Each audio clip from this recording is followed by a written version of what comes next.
Se um homem vender sua filha para ser escrava, esta não lhe sairá como saem os escravos. Se não agradar ao seu senhor, que se comprometeu a desposá-la, ele terá de permitir-lhe o resgate. Não poderá vendê-la a um povo estranho, pois será isso deslealdade com ela. Textos bíblicos difíceis de compreender, como este de Êxodo 21, verso 7, que eu acabei de ler para você, causam muita confusão nos cristãos, que têm a Bíblia como a inerrante, suficiente e inspirada palavra de Deus. E abre também argumento para os ateístas e aqueles que não consideram a Bíblia como inerrante, suficiente e inspirada. Por isso, nesse vídeo eu vou procurar responder as principais dúvidas e olhar texto por texto dos principais versos difíceis de compreender sobre esse tema da escravidão. A gente vai olhar tanto do aspecto do Antigo como do Novo Testamento, o contexto histórico e cultural, analisar cada um dos textos bíblicos difíceis nos dois testamentos e procurar responder as dúvidas mais recorrentes do tema, como, por exemplo, quando argumentam Deus aprovou por acaso a escravidão na Bíblia, ou ainda, por que a Bíblia teria mandado os escravos obedecerem ao seu Senhor, ou ainda, porque Deus não aniquilou de uma vez por toda a tal escravidão. É um conteúdo bastante amplo, mas que vai ajudar você a entender esses difíceis textos das Escrituras. Você já deve ter se deparado com debates entre cristãos e ateístas, onde o tema da escravidão vem à tona como um argumento do ateísmo para mostrar que a Bíblia não é um texto moralmente sustentável, nem naquele tempo que se propõe, quanto mais no tempo atual. E o tema da escravidão não é algo apenas do Antigo Testamento, mas também do Novo Testamento, principalmente algumas passagens em que o apóstolo Paulo fala do tempo, aparentemente sustentando a ideia de que os escravos têm que obedecer ao seu senhor. Por isso, fica muito difícil, às vezes, para o cristão responder, principalmente quando ele está alheio ao contexto histórico e cultural dos dois ambientes, mas ainda que você saiba, de certa forma, o contexto histórico-cultural, essas passagens, de fato, são um pouco obscuras. E para a gente começar a entender essas questões, é preciso a gente verificar algumas verdades e definições que a gente vai ver bastante ao longo desse texto. Mas o primeiro ponto é saber que Deus jamais criou a escravidão. Isso fica claro no texto da criação do homem, em Gênesis capítulo 1, versos 26 ao 30. Também disse Deus, façamos o homem à nossa imagem, conforme a nossa semelhança. Tenha ele domínio sobre os peixes do mar, sobre as aves dos céus, sobre os animais domésticos, sobre toda a terra e sobre todos os répteis que rastejam pela terra. Criou Deus, pois, o homem à sua imagem, a imagem de Deus o criou. Homem e mulher os criou. A única distinção que foi determinada por Deus na criação do homem é que havia macho e fêmea, e não classes, categorias, castas de pessoas, livres, escravos, ou nem mesmo essas definições, branco, preto, asiático, e todas essas outras definições. Apenas o homem, sua imagem e semelhança, macho e fêmea. Ofícios distintos para o homem e para a mulher. Mas diante dessa criação do homem, veio então o pecado, e com o pecado, toda a corrupção de comportamentos humanos, e dentre os quais a escravidão. Portanto, a escravidão ela é resultado da queda do homem, e isso a gente vai ver em todo o relato de Gênesis, não apenas com relação à escravidão, mas todo outro tipo de comportamento corrupto do homem, como, por exemplo, na destruição da família, dos casamentos e de diversos outros tipos de atitudes sociais que o homem começa a corromper o mundo. Nesse sentido, é importante entender que Deus precisou regulamentar as coisas que o homem estava fazendo. No entanto, regulação divina é diferente de aprovação moral. Deus regular práticas em um mundo caído não significa que ele aprove moralmente, mas que limita seus abusos enquanto conduz a história rumo ao seu padrão redentivo. Alguns exemplos disso a gente pode mostrar que não dizem respeito apenas à escravidão, mas, por exemplo, a corrupção da família, por exemplo, quando a gente tem nesses exemplos diversos a questão de Deus jamais ter aprovado o fim do casamento. No entanto, como os homens resolveram começar a se separar das suas mulheres, precisou Deus regulamentar o divórcio. Também Deus jamais aprovou a prática de crimes, porém, ele precisou regulamentar a ordem cívica.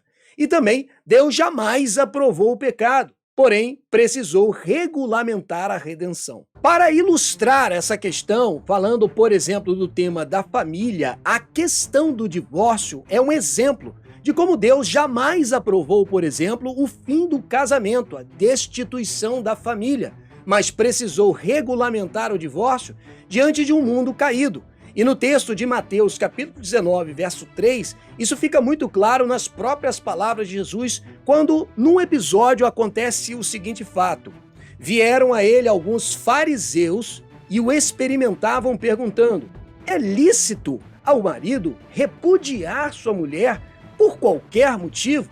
Então respondeu ele: não tendes lido que o Criador, desde o princípio, os fez homem e mulher, e disse: por essa causa deixará o homem o pai e a mãe, e se unirá à sua mulher, tornando-se os dois uma só carne? De modo que já não são mais dois, porém uma só carne. Portanto, o que Deus ajuntou, não separe o homem. Essa palavra confundiu os fariseus, porque, por exemplo, no texto da lei, em Deuteronômio 24, regulamentava a ideia do homem poder repudiar sua mulher, ou divorciar-se dela, dando a chamada carta de repúdio. E por isso eles não entenderam esse argumento de Jesus, que, perceba, volta para a criação e mostra qual é o modelo ideal que Deus criou. E, portanto, os fariseus resolvem questionar Jesus, replicando, dizendo: por que mandou então Moisés dar carta de divórcio repudiar? Respondeu-lhes Jesus: por causa da dureza do vosso coração, é que Moisés vos permitiu repudiar vossa mulher, entretanto, não foi assim desde o princípio. Tema de casamento, divórcio, novo casamento é um outro tema complexo e cabe num outro vídeo, mas aqui eu só quero ilustrar para você que essa regulamentação divina não significa aprovação moral. Se trata, portanto, o tema da escravidão, uma intervenção de Deus no mundo caído, da mesma forma que intervém no casamento, intervém nas leis sociais, civis, e, portanto, também no ato redentivo sobre o pecado. Por isso, por exemplo, nós somos obrigados por lei, sob força de multa, a usar o cinto de segurança. Algo que deveria ser natural para nós é imposto por lei sobre penalidades, porque é preciso regulamentar um mundo caído, um mundo que não quer andar com regras e, portanto, um mundo debaixo do pecado. Nesse contexto é que Deus intervém no ato da escravidão. E aí a gente começa a entender o contexto histórico e cultural daquela época. Nessa compreensão da questão sociocultural de época, tanto do Antigo como do Novo Testamento, dois livros do teólogo Paul Copan. Esse primeiro livro da esquerda fala sobre essa ideia mais direta sobre a escravidão na Bíblia. E foi uma resposta também a algumas dúvidas que surgiram do seu primeiro livro, Is God a Moral Monster? Por acaso Deus é um monstro moral? Dois conteúdos importantes para você que é um cristão e gostaria de se aprofundar mais nesse sentido do que significa a escravidão na Bíblia, mas esse vídeo agora vai começar a te explicar isso dentro desse contexto histórico-cultural. Um dos primeiros erros que as pessoas cometem quando tentam entender a escravidão na Bíblia é compreendê-la sobre esse filtro de escravidão que nós conhecemos, por exemplo, aqui no Brasil colonial, do que foi a escravidão. Mas se você começar a entender a escravidão por aquilo que você conhece historicamente daquilo que ocorreu no Brasil, é algo totalmente diferente da realidade da Bíblia. Você estaria lendo o texto bíblico com um filtro de compreensão cultural diferente do que de fato o texto diz. É isso que Paul Copan fala nesse livro quando ele fala o seguinte: as pessoas leem a Bíblia com a lente da escravidão moderna dos séculos 18 e 19, que foi racial, vitalícia e desumana. Então concluem erroneamente que seja isso que a Bíblia aprovou. O tipo de escravidão, entre aspas, vista no Antigo Testamento, não é a escravidão moderna de propriedade humana, mas uma forma de serviço por dívida que geralmente era temporária. Muitos israelitas tornavam-se servos para pagar dívidas e escapar da pobreza extrema. Isso funcionava mais como um sistema de trabalho contratado e não como uma escravidão absoluta. O sistema de serviço israelita era limitada no tempo e acompanhada por provisões para a libertação, algo praticamente inexistente nos outros povos e outras culturas antigas. Nesse mundo caído do Antigo Testamento, diversas culturas ao redor de Israel tratavam aqueles que entravam numa situação de pobreza extrema e, portanto, tendo a necessidade de vender a sua força de trabalho de forma desumana e absolutamente destruidora da pessoa. E, portanto, quando Deus intervém com leis e com princípios, a ideia de escravidão é totalmente diferente desse conceito que nós compreendemos. Nesse sentido de regulação divina sobre o tema da pobreza extrema, Deus estabelece, por exemplo, leis que vão prevenir essa miséria extrema e também vão colocar Israel como um agente de redenção sobre o tema. Em outras palavras, vão colocar Israel como um modelo de nação para o mundo todo, principalmente no tratamento a essas pessoas que estão sobre extrema pobreza e, consequentemente, servindo de luz para as nações, no modelo redentivo, apontando como Deus trata a figura humana e fazendo eco, por exemplo, com o texto original que lemos quando Deus cria o homem à sua imagem e semelhança e não estabelece acepção de pessoas. O Antigo Testamento condena explicitamente o sequestro de pessoas para escravidão, o que refuta qualquer ideia de que a Bíblia valide tráfico humano. Deus não endossa instituições imperfeitas, ele as regula em um mundo caído para limitar o mal e proteger os vulneráveis. A Bíblia lança o tempo todo várias sementes que tornam qualquer tentativa de escravidão algo moralmente insustentável ao longo prazo. Deus jamais aprovou a escravidão na Bíblia. Aquele que chama a escravidão, entre aspas, que lemos na Bíblia e confunde isso com a escravidão dos séculos 18 e 19, demonstra uma total ignorância histórica e moral ao distorcer o texto bíblico. Mas se isso significa uma distorção do texto bíblico, como diz Paul Copan, como entender então esses diversos textos no teor e rigor como eles estão escritos, quando, por exemplo, lemos na tradução em português? Como eu prometi a você, ao longo desse vídeo veremos todos os textos difíceis do Antigo Testamento e do Novo Testamento também. Mas é preciso primeiro compreender em que sentido essa regulação divina é diferente daquela escravidão dos séculos 18 e 19. E quando a gente começa a ver a questão das leis aplicadas em Israel versus o que acontecia com os povos estrangeiros no tratamento aos servos e aos pobres, nós lemos uma distinção absoluta na Bíblia. Por exemplo, quando se trata de tráfico ou sequestro humano, há uma total proibição, seja punida inclusive com morte na lei de Israel, diferente, por exemplo, das práticas dos povos ao redor, que era comum e até legalizada. Por exemplo, a natureza da escravidão em Israel era de servidão por dívida e temporária, enquanto a escravidão dos povos ao redor perpétua e hereditária. No tempo de serviço, por exemplo, era limitado a 6 anos e tinha libertação obrigatória diferente dos povos ao redor, que era indeterminado e até vitalício. Por exemplo, o assassinato de um escravo em Israel era tratado como homicídio, uma só lei, mas quando se tratava dos povos ao redor, considerado perda de propriedade, tratado como coisa.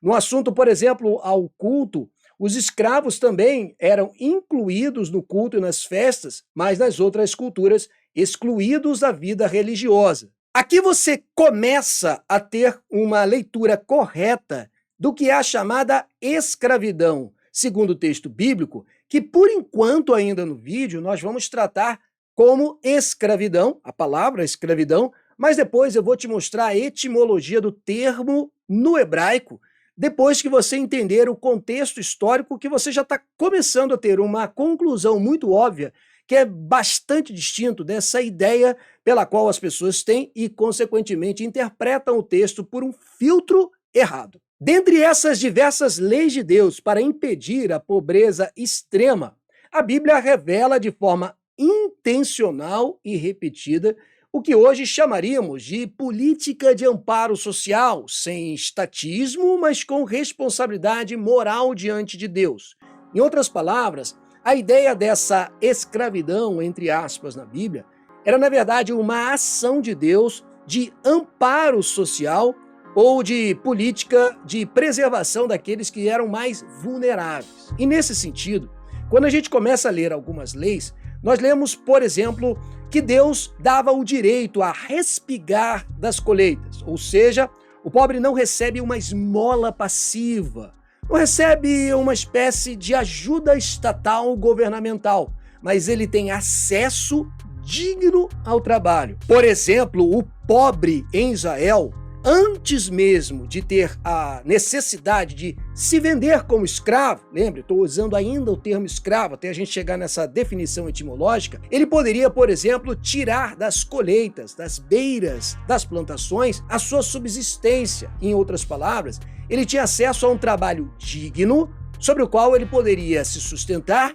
e sustentar também a sua família. O texto de Levíticos, capítulo 19, versos 9 e 10, diz assim: quando também cegares a messe da tua terra, o canto do teu campo não cegarás totalmente, nem as espigas caídas colherás da tua messe, não rebuscarás tua vinha, nem colherás os bagos caídos da tua vinha, deixá-los-ás ao pobre e ao estrangeiro. Isto era inadmissível nas culturas ao redor de Israel. Israel, portanto, era luz para as nações, era luz de Deus para os gentios e mostrava um plano redentivo e tratava o ser humano de forma totalmente diferente. Dentre esses outros exemplos que podemos citar, está também o direito de saciar a fome imediatamente, ou seja, permitir que alguém pudesse comer uvas ou espigas diretamente do campo de outra pessoa, desde que não levasse consigo. Ou seja, a ideia de preservar a vida tem prioridade sobre o lucro. Deuteronômio capítulo 23, versos 24 e 25 diz o seguinte: quando entrares na vinha do teu próximo, na propriedade dos outros, comerás uvas segundo o teu desejo, até te fartares. Porém, não as levarás no cesto. É para matar a sua fome, mas você pode comer segundo desejar a sua fome. Quando entrares na seara do teu próximo, com as mãos arrancarás as espigas, porém na seara não meterás a foice. Percebe que Deus está regulamentando uma assistência social, e por isso é tão difícil quando você vê um debate entre um ateu e um cristão, esse tema da escravidão, porque é imposto uma pergunta ao cristão que requer uma compreensão sociocultural histórica de época e que, portanto, é até uma deslealdade intelectual fazer esse tipo de pergunta, quando, na verdade, requer que toda essa apresentação que eu já fiz até agora para você no vídeo dê o contexto. E, em cima desse contexto, diversos outros textos difíceis ficarão claros de serem compreendidos na sequência desse vídeo. Outro exemplo é a proibição de juros abusivos aos pobres. Deixa eu subir um pouco para não ficar na frente do texto. Mas, por exemplo, especialmente quando o empréstimo é para sobrevivência e não para o lucro. Se emprestares dinheiro ao meu povo, ao pobre que está contigo, não te haverás com ele como credor que impõe juros. Se do teu próximo tomares em penhor a sua veste, lhe a restituirás antes do pôr do sol. Não tinha agiota em Israel, não tinha essa opressão ao pobre diante da sua dificuldade, como vemos ainda na nossa sociedade presente. Quantas pessoas, diante de dívidas e dificuldades até para comprar comida, é Deus quem defende essas pessoas com a proibição de juros abusivos e, além disso, o penhor e a dignidade humana, como você leu nesse texto. Proíbe tomar, por exemplo, instrumentos de trabalho como garantia e o credor não poderia entrar na casa do pobre. Dentre outros exemplos que podemos citar, a Bíblia ainda revela que a justiça era rápida e imparcial ao pobre, ou seja, o pobre não deveria ser explorado juridicamente por sua vulnerabilidade. Algo absurdamente diferente do que acontece hoje em dia, embora tenhamos, por exemplo, a defensoria pública. Quando alguém não tem condições de pagar um advogado, você tem um defensor público, por exemplo. Isso já era instituído em Israel, algo inconcebível com as nações rivais. Perceba como antes do estágio de alguém se tornar escravo ou servo, como você vai ler daqui à frente, você vê que Deus tem diversas leis que procuram ajudar a pessoa a não ter a necessidade de vender a sua força de trabalho de forma temporária na chamada escravidão que você lê na Bíblia. Então, aos poucos, nós vamos nos encaminhando para essa compreensão, mas agora você já tem um quadro geral muito interessante sobre o que de fato estava acontecendo historicamente naquela época. Também você tem o sustento de grupos vulneráveis específicos. Por exemplo, esses grupos não tinham uma proteção familiar e econômica, mas é o próprio Deus quem assume a sua defesa. Os próprios versos anteriores da passagem que lemos anteriormente diz a veemência como Deus defende esses vulneráveis. Por exemplo, a nenhuma viúva nem órfão afligireis. Se de algum modo os afligirdes e eles clamarem a mim, eu lhes ouvirei o clamor. A minha ira se acenderá e vos matarei a espada, vossas mulheres ficarão viúvas, vossos filhos órfãos. É nesse sentido que começa a ficar alguns textos muito fortes, porque afinal de contas é o próprio Deus quem está defendendo esses vulneráveis que não têm defesa nenhuma, não tem ninguém para proteger, órfãos, viúvas, pobres em extremidade, mas é o próprio Deus quem protege essas pessoas. Além desses outros exemplos, também o ano sabático, ou seja, o descanso da terra para os pobres. Era um momento em que a terra deveria descansar no 7º ano, a produção, portanto, seria espontânea e a terra ficava disponível ao dono, ao servo, ao estrangeiro, aos pobres e aos animais. E, além disso, o próprio ano do jubileu, onde ocorria uma restauração econômica, no sentido da devolução de terras, libertação de servos por dívida, proibição da exploração econômica permanente, ou seja, a pobreza deveria ser tratada de forma não hereditária e não irreversível. Deveria haver uma solução para todos que se encontravam nessa situação de vulnerabilidade. Perceba que antes de uma pessoa se tornar o chamado escravo ou servo, como você verá agora em sequência, havia uma série de leis de amparo social que não existiam em absoluto nas nações ao redor e Deus amparava essas pessoas. Dentre os diversos exemplos de estrangeiros que obtiveram ascensão social, perceba, eu não estou falando apenas de estrangeiros que tiveram socorro para não entrar em pobreza. Eu estou falando de estrangeiros que seguiram a vida em Israel e ascenderam socialmente, cresceram, evoluíram, conquistaram coisas. Já era impossível nos povos rivais alguém ser assistido socialmente, quanto mais crescer socialmente, mas é o caso, por exemplo, de Ruth, que ainda, além disso, reunia 3 condições de máxima vulnerabilidade no mundo antigo. Ela era mulher, viúva e estrangeira. Ruth era moabita. Ainda assim, ela não é explorada nem marginalizada, porque a lei mosaica garantia, ela teve direito a respigar as plantações, foi protegida contra os abusos, teve acesso ao sustento por meio de trabalho.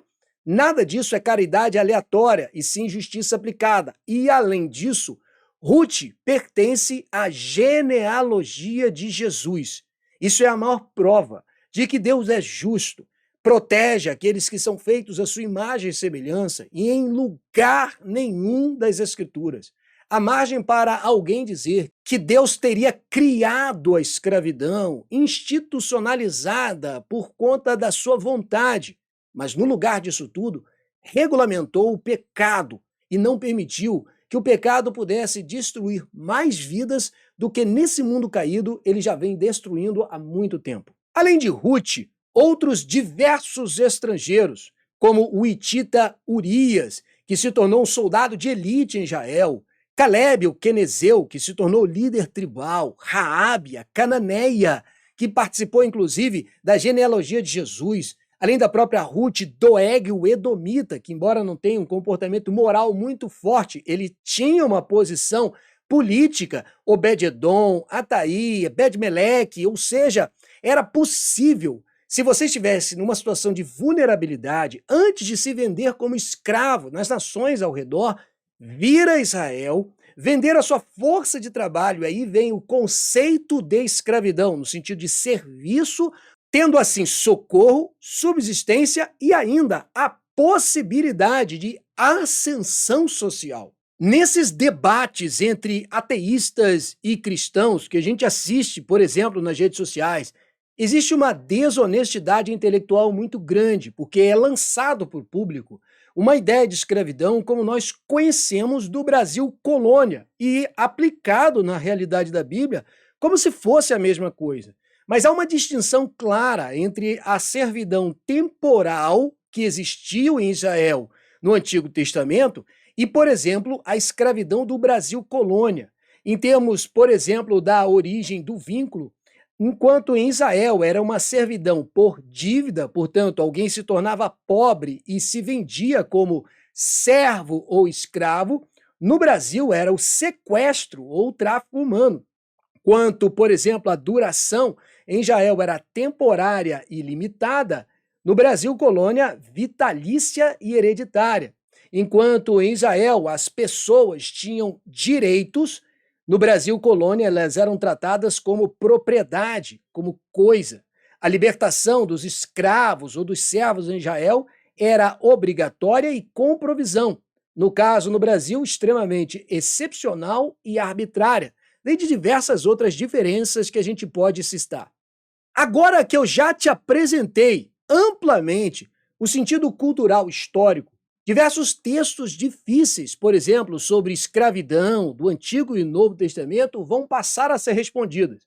E para a gente começar a falar do Antigo Testamento, a gente entra agora na etimologia do termo escravo. Você sabe que a Bíblia do Antigo Testamento foi escrito em hebraico, alguns textos em aramaico, e o Novo Testamento escrito em grego. Portanto, o termo escravo ou servo aparece distinto nas traduções. Por exemplo, enquanto a tradução Almeida Revista e Corrigida, de Êxodo 21, verso 2, diz: se comprares um servo hebreu, 6 anos servirás, mas ao 7º sairá forro de graça, a tradução Almeida Revista Atualizada traduziu como escravo, e aí começa a complicação para o cristão compreender. Esse termo, servo ou escravo, é o termo eved, em hebraico. Só que esse termo eved não pode ser compreendido no sentido escravo propriamente. Por exemplo, Davi é chamado de eved do Senhor, Moisés e Josué, eved do Senhor, servo, é muitas vezes idealizado como no sentido nobre, no sentido daquele que está servindo, que está atuando, que está prestando honrarias, por exemplo, e que é tratado com dignidade. Ou seja, quando você volta a ler esses textos, agora compreendendo o contexto histórico e cultural e começando também a entender a etimologia do termo, fica claro da gente compreender que a tal escravidão mencionada não se trata da mesma escravidão como o filtro social aplica à nossa mente. O termo Eved, e traduzido como servo ou escravo, é um termo muitas vezes honorífico e funcional, usado no sentido de serviço leal, não coercitivo, não obrigatório, não imposto. Inclusive é aplicado a Moisés, a Davi, a Josué e a diversos profetas, e também traduzido como servo. Eved também tem o sentido de servo por dívida, e aí sim a gente entra nesse sentido de escravidão, entre aspas, ou seja, uma subordinação legal, limitada e regulada, como a gente vai ver em diversos textos, quando a gente começar a responder os textos difíceis da Bíblia.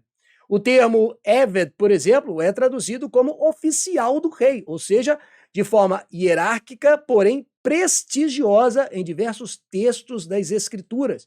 E também traduzido no sentido de servo de Deus, servo teológico, de forma voluntária e espiritual, aplicado novamente, por exemplo, a Moisés, Davi e ao próprio profeta Isaías. Agora sim, a gente pode começar a responder diversos textos de difícil interpretação na Bíblia. Percebeu que quando nesses debates alguém joga esses textos aleatoriamente, de fato o debatedor muitas vezes fica sem saída, ele tem 1, 2, 3 minutos para responder um contexto histórico-cultural que é riquíssimo de informações e que, na verdade, torna o ato de Deus com o ser humano algo honroso do que aquela ideia de um Deus moralmente errado, como tentam propagar por aí.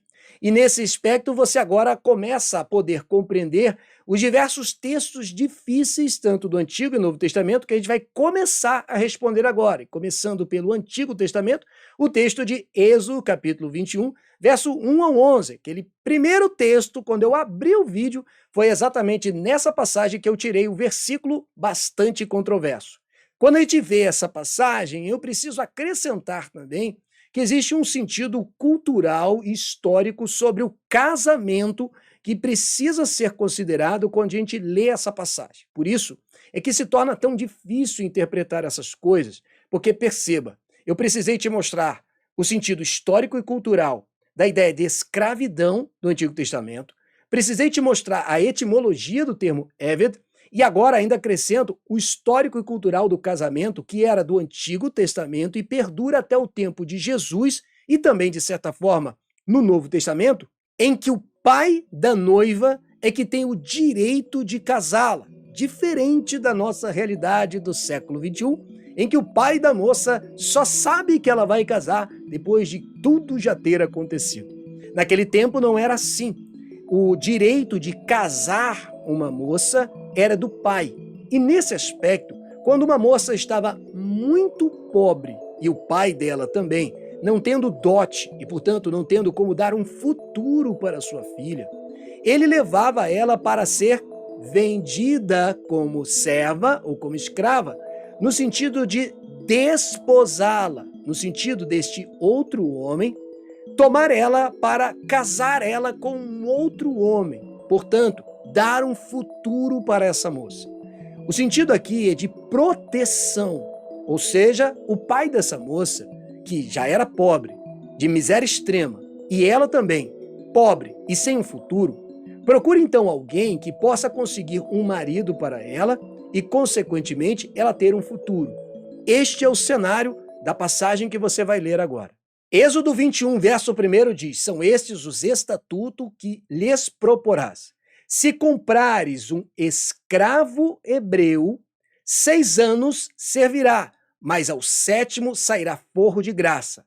Agora você já compreende o que está acontecendo aqui quando esse escravo hebreu está se vendendo por um tempo limitado. Este homem, depois de ter passado por todas essas dificuldades de miséria extrema, e mesmo depois de todas as leis que procuravam mitigar e impedir a situação extrema dele ter que se vender como escravo, algo até voluntário da parte dele, ainda assim ele decide vender a sua força de trabalho como servo ou como escravo.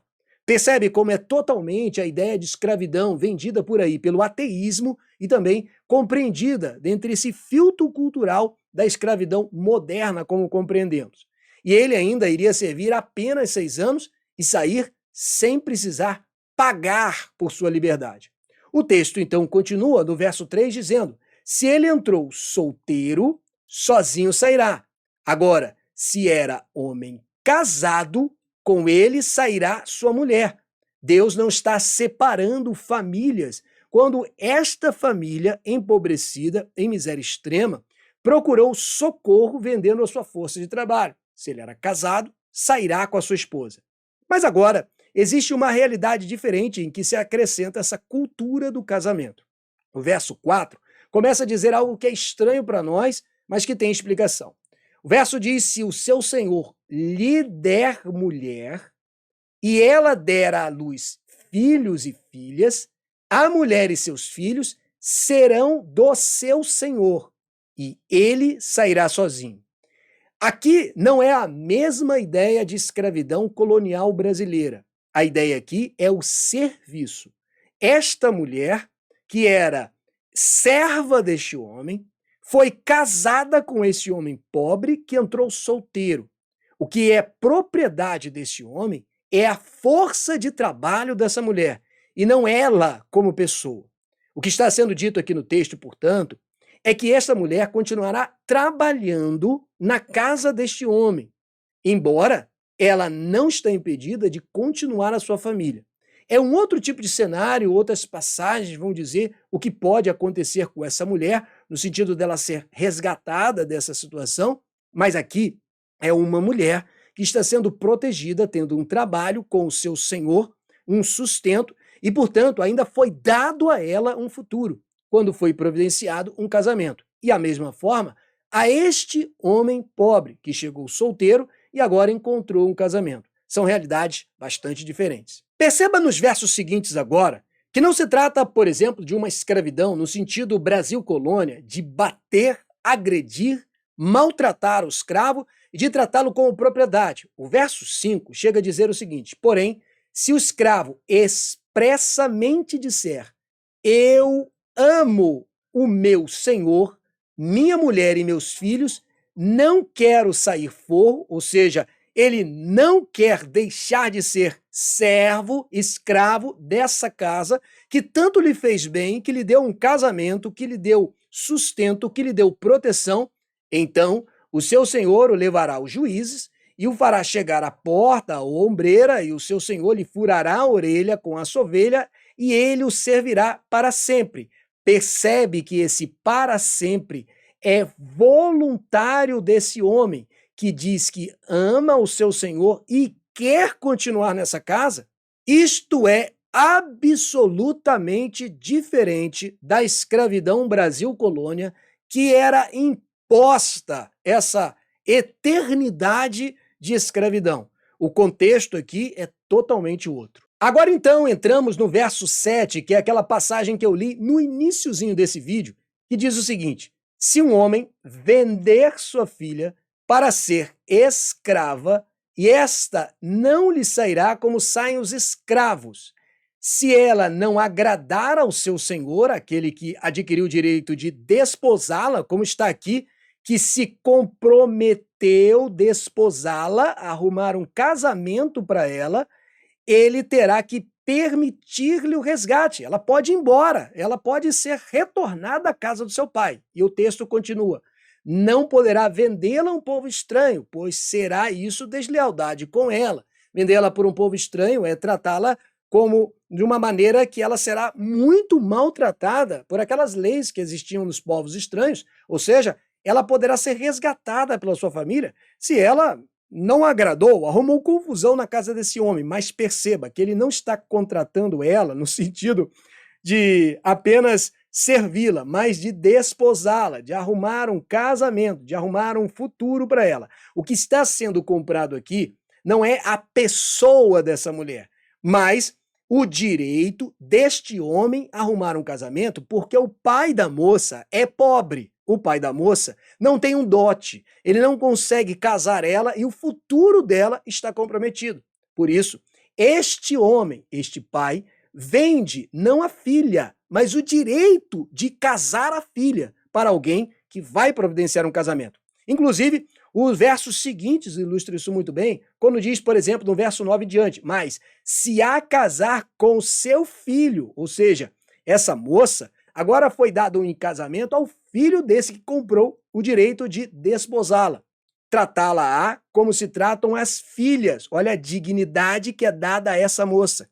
Se ele der ao filho outra mulher, não diminuirá o mantimento da primeira, nem os seus vestidos, nem os seus direitos conjugais. O último verso diz: se não lhe fizer essas três coisas, ela sairá sem retribuição. Ela pode voltar à casa do pai sem o pai precisar pagar de volta esse resgate, nem pagamento em dinheiro. Notou como é absurdamente diferente ler essa passagem, compreendendo o sentido histórico e cultural de época, não apenas no sentido do que era escravo ou servo, mas também histórico-cultural de casamento daquela época e também o sentido de Eved, servo ou escravo. É por isso que muitos cristãos têm dificuldades com essa passagem e acabam sendo reféns da deslealdade intelectual do ateísmo, talvez até da ignorância do ateísmo de compreender essas passagens. Mas eu prometi que são vários textos que a gente vai ler, e o próximo agora é Levíticos capítulo 25, verso 39 a 55, respondendo todas essas dificuldades. Perceba que Levíticos 25 está dentro do contexto de leis a favor dos pobres,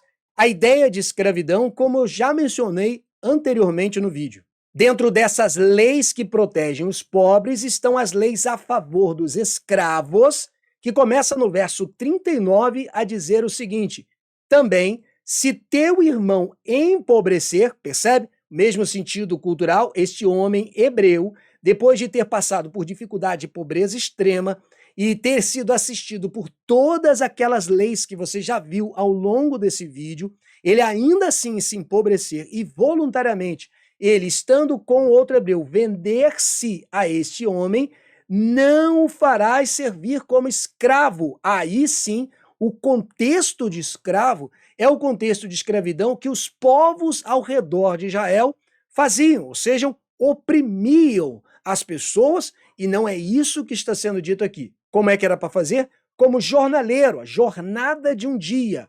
E peregrino estará contigo até, perceba que é limitado essa venda da força de trabalho dele, ao chamado ano do jubileu te servirá. Isso, obviamente, representava que de 50 em 50 anos, esse homem, por exemplo, poderia ser liberto.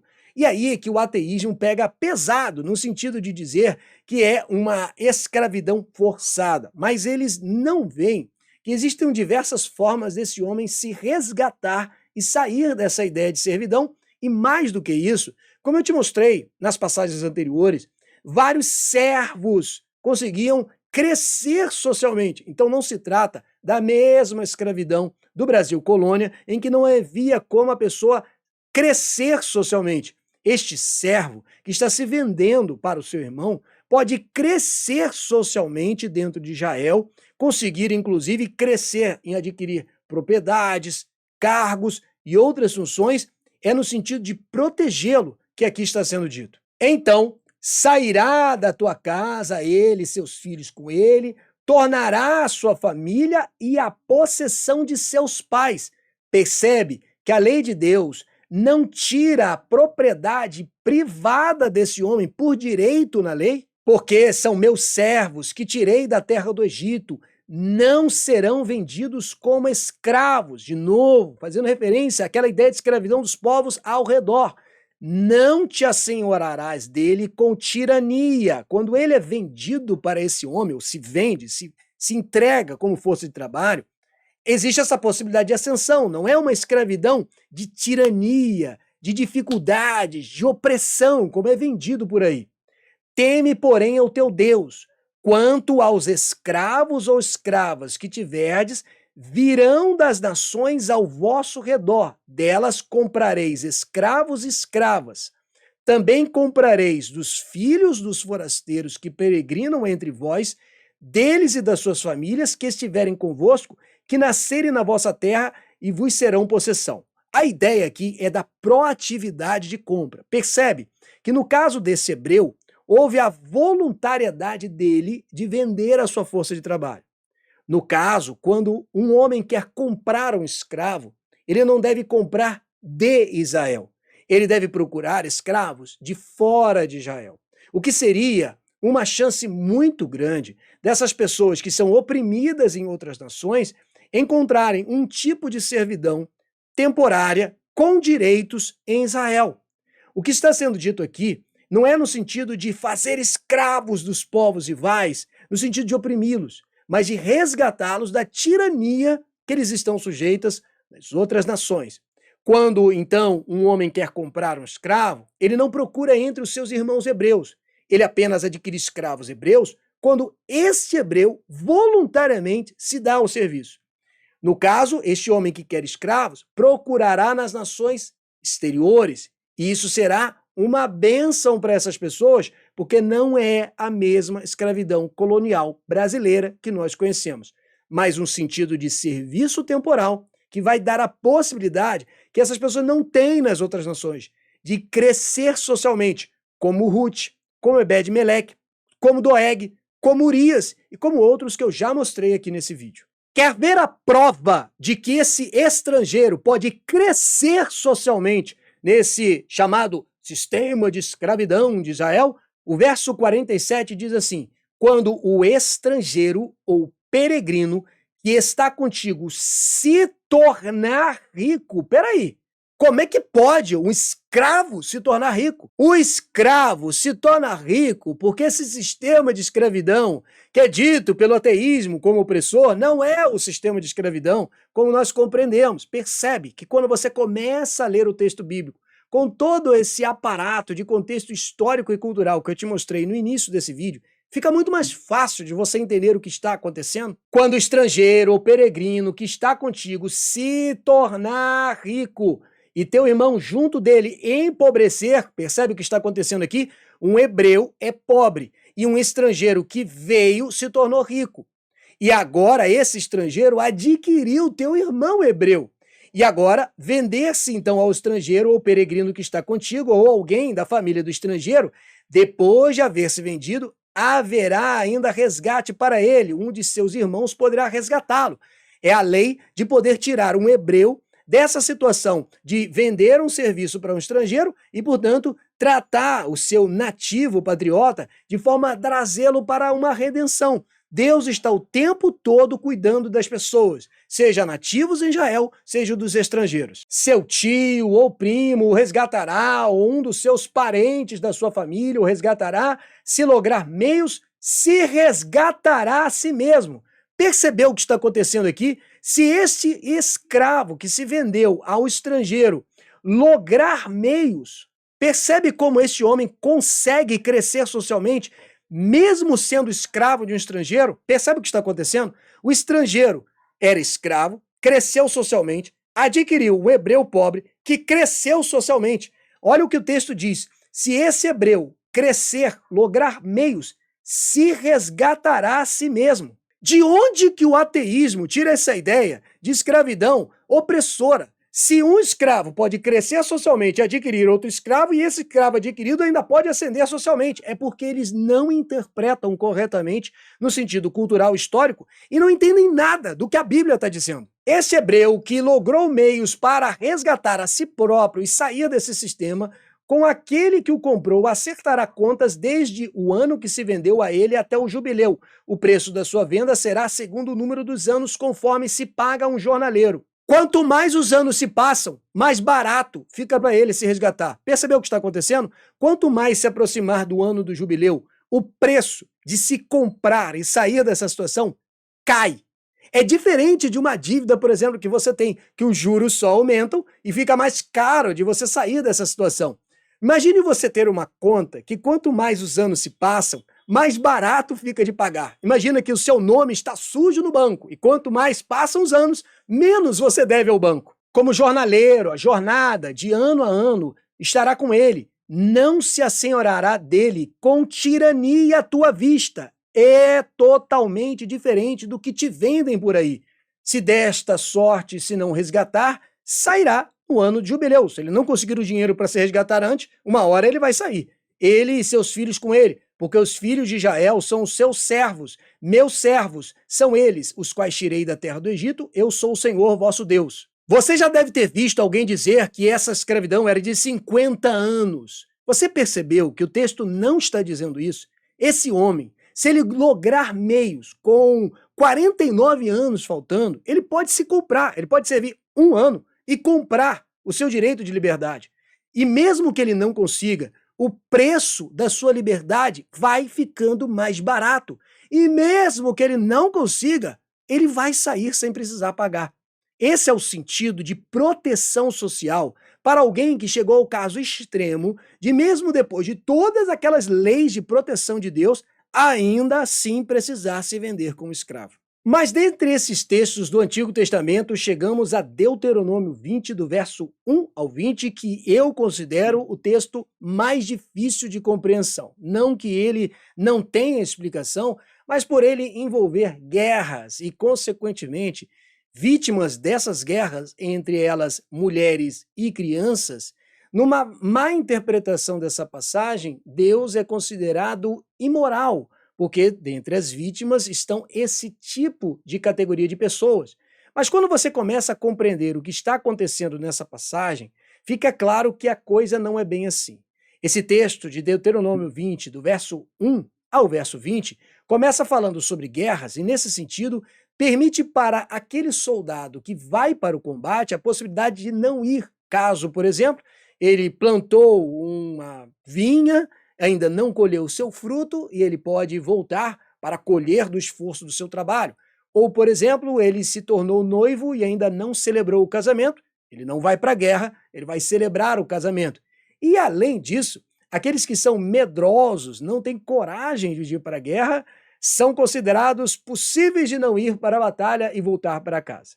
E aí entra a guerra contra 2 tipos de povos distintos.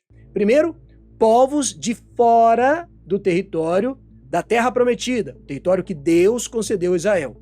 Quando Israel for entrar em combate contra esses povos, eles têm que ser obrigados a dar condições de paz, ou seja, enviar emissários e pedir condições de paz. Se houver paz, não haverá guerra. Portanto, a vida de homens, mulheres e crianças é celebrada nesse acordo de paz. Contudo, quando se trata de cidades de dentro da Terra Prometida, da terra que Deus concedeu a Israel, não haverá condições de paz. E aí é que entra o problema. Nesse sentido, o texto a partir do verso 16 é que começa a ficar complicado, porque ele fala o seguinte: porém, das cidades dessas nações que o Senhor teu Deus te dá em herança, não deixarás com vida tudo o que tem fôlego. Assim como te ordenou o Senhor teu Deus, destruí-las-ás totalmente. Os heteus, os amorreus, os cananeus, os ferezeus, os heveus, os jebuseus, para que não vos ensinem a fazer segundo todas as abominações que fizeram a seus deuses, pois pecaris contra o Senhor vosso Deus. Percebe qual é o motivo disso tudo? Por causa do pecado dessas nações, por causa de tudo que fizeram eles de abomináveis, e, portanto, esse é um juízo de Deus sobre essas nações. Quando Deus promete essa terra a Abraão, ele fala sobre o que estava acontecendo com os povos daquela região. Em Gênesis, capítulo 15, verso 12, diz o seguinte: ao pôr do sol caiu profundo sono sobre Abrão, e grande pavor e cerradas trevas o acometeram. Então lhe foi dito: sabe com certeza que a tua posteridade será peregrina em terra alheia, e será reduzida à escravidão, e será afligida por 400 anos. Mas também eu julgarei a gente que te sujeitar-se, e depois sairão com grandes riquezas. E tu irás para os teus pais em paz, serás sepultado em ditosa velhice. Na 4ª geração, ou seja, depois de 400 anos, tornarão para aqui, porque não se encheu a medida da iniquidade dos amorreus. Percebe que Deus espera 400 anos para que a medida da iniquidade dos povos daquela região se encha. 400 anos de oportunidade para que eles se arrependam. Mas de que pecados, Que tipos de pecados estavam sendo cometidos esses povos que agora Deus não dá a opção para Israel criar vínculos de paz, mas é uma guerra para tirá-los dessa região. A paciência que Deus estava tendo com esses povos para que eles viessem a se arrepender e que durou uma paciência de 400 anos, se dá com pecados, por exemplo, que lemos em Gênesis capítulo 19, verso 1, quando Ló recebe em casa 2 anjos e o texto diz o seguinte: ao anoitecer, vieram os 2 anjos a Sodoma, e cuja entrada estava Ló assentado. Este, quando os viu, levantou-se e, indo ao seu encontro, prostrou-se rosto em terra, e disse-lhes: eis agora, meus senhores, vinde para a casa do vosso servo, e pernoitai nela, e lavai os pés, e levantar-vos-ei de madrugada, e seguireis o vosso caminho. Responderam eles: não, passaremos a noite na praça. Instou-lhes muito, e foram e entraram em casa dele. Deu-lhes um banquete e fez assar uns pães asmos, e eles comeram. Mas, antes que se deitassem, os homens daquela cidade cercaram a casa, os homens de Sodoma, tanto os moços como os velhos. Sim, todo o povo de todos os lados. E chamaram a Ló e lhe disseram: onde estão os homens que à noitinha entraram em casa? Traze-nos para fora e a nós, para que abusemos deles. O termo empregado para abusemos dele no hebraico é yadé, que significa conhecer, mas num contexto bíblico significa também um ato de profunda intimidade, usado muitas vezes para o ato sexual. O que esses moços e esses velhos estão querendo é um tipo de prática sexual que eu acho que você já entendeu o problema. Isso já no tempo em que Abrão está sendo prometido aquela terra. E Deus ainda tolera 400 anos para que esses povos se arrependam desse pecado. Agora, dentre esses que estavam cometendo esses pecados, você percebeu que eram não somente os homens velhos, mas os homens moços. E o termo Neer, que fala sobre os moços, está falando sobre o seguinte povo.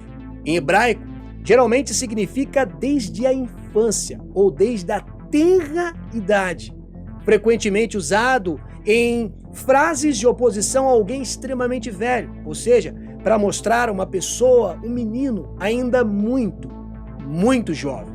Desde muito jovem, esses homens dessa região estavam cometendo esse tipo de pecado. E Deus teve 400 anos de tolerância com esses povos para que se arrependessem dos seus pecados. Uma vez então, quando Israel é dado essa terra, Deus exerce juízo sobre eles. E aqui nós precisamos avaliar o que está acontecendo também na nossa geração.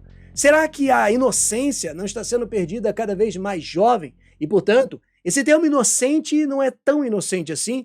E dessa forma, o juízo de Deus que recai sobre esses povos, que tiveram 400 anos para se arrependerem, foram perpetuando não apenas estes, mas outros tipos de práticas que, para listar aqui, ficaria longo e até mesmo difícil de ouvir aquilo que eles faziam naquele tempo. Tendo, portanto, olhado todos esses textos difíceis do Antigo Testamento, chegou agora a hora de entrarmos no Novo Testamento, porque no Novo Testamento também temos o apóstolo Paulo falando sobre escravidão e aparentemente mandando que servos, no termo grego escravos, obedecessem ao seu senhor. E a acusação normalmente é de que, por exemplo, o cristianismo está advogando a favor da escravidão.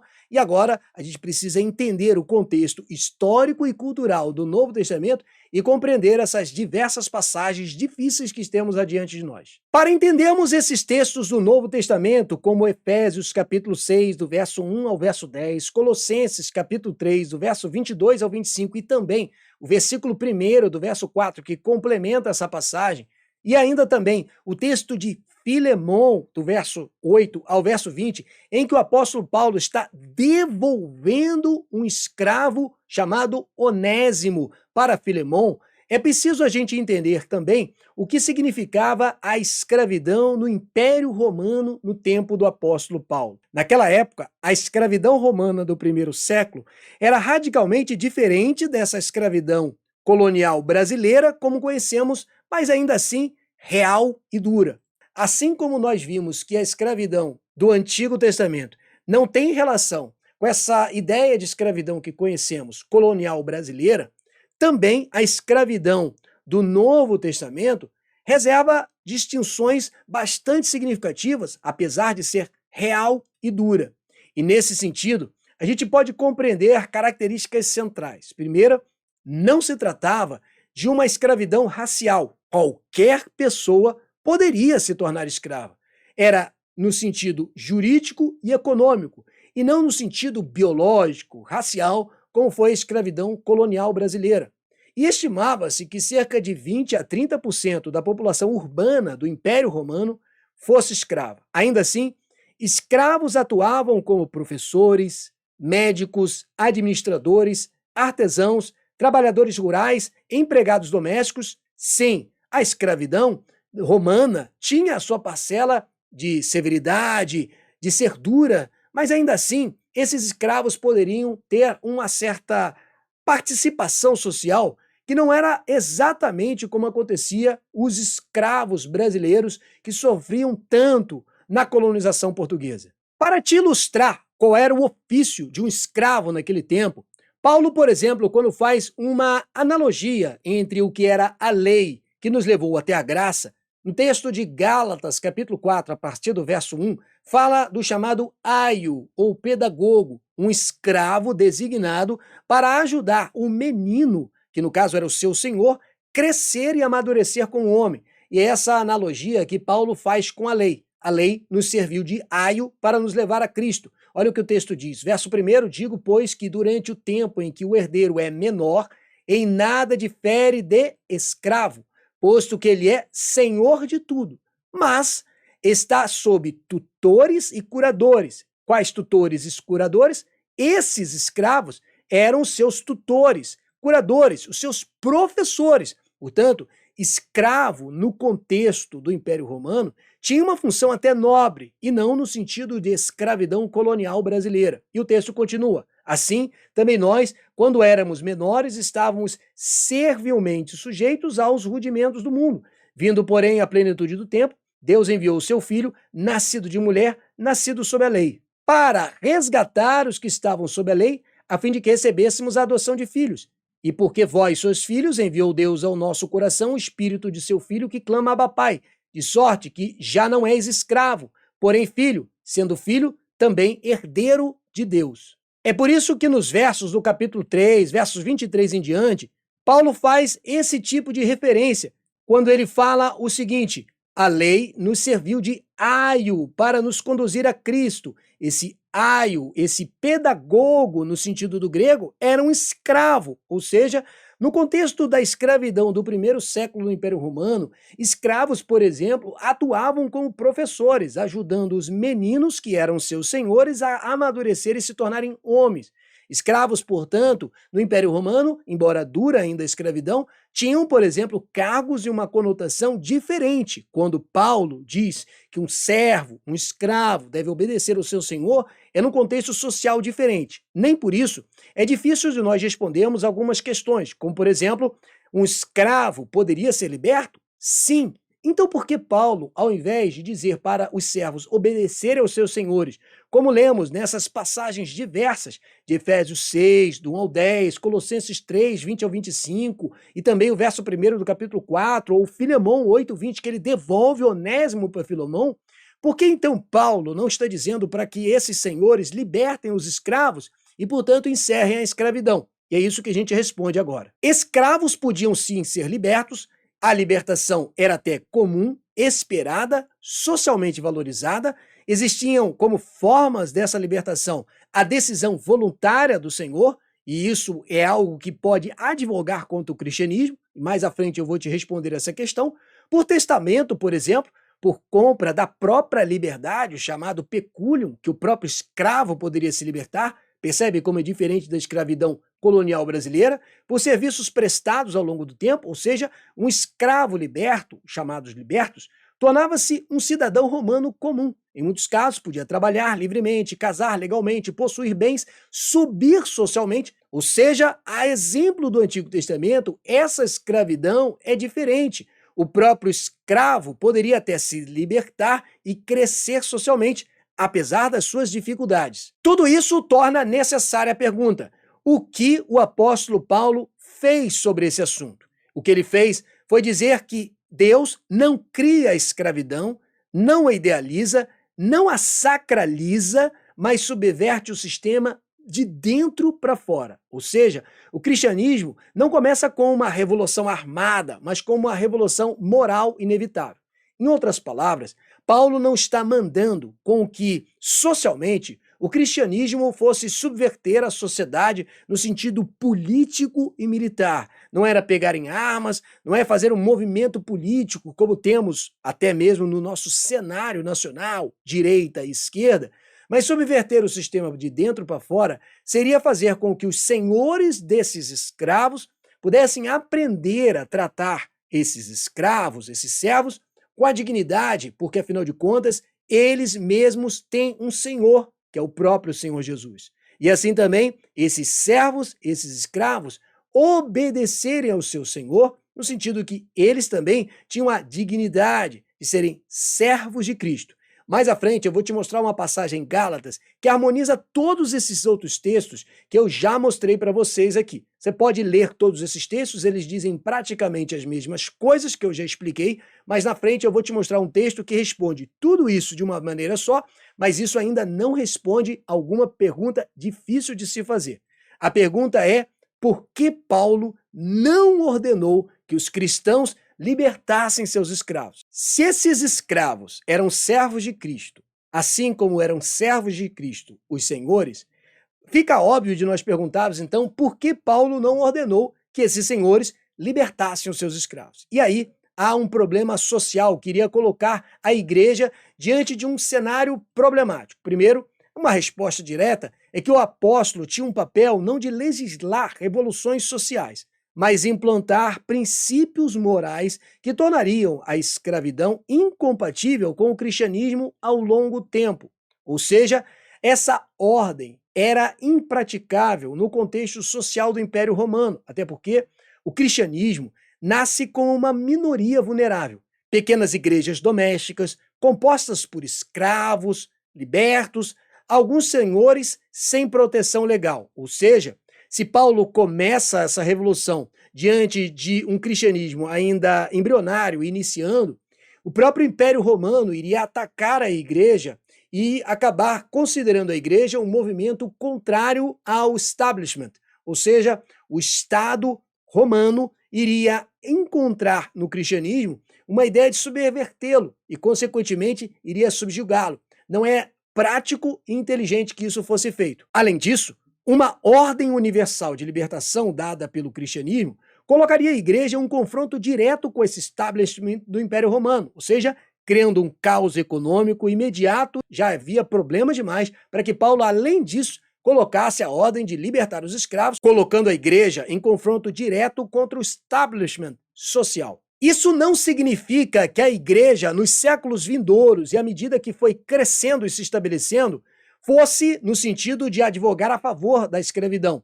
Cipriano de Cartago, citando um resgate financeiro explícito, mencionado na Epístola 62 aos bispos da Numídia, diz: com prazer e prontidão enviamos a soma de 100.000 sestércios, reunida entre os irmãos, para o resgate de nossos irmãos cativos. Aliás, como uma das práticas missionárias, a igreja costumava comprar escravos e, dessa forma, evangelizá-los. Essa compra que Cipriano está falando, além de libertar os irmãos, muitas vezes era usada até no sentido missionário. E não apenas isso, ele ainda diz: aquele que libertou-nos do cativeiro do mundo não se agrada mais de nada do que ver seus servos libertos do poder de outros homens.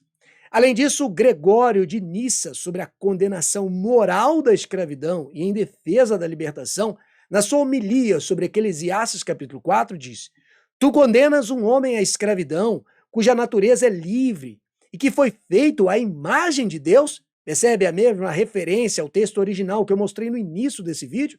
Deus não fez o homem escravo, mas livre.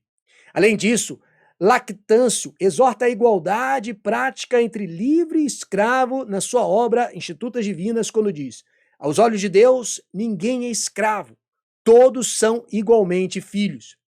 Ainda Clemente de Alexandria, exortando os cristãos a usarem seus recursos financeiros para ajudar a libertar o próximo, diz o seguinte: as riquezas não são mais em si, mas devem ser usadas para o bem do próximo e para libertar os oprimidos.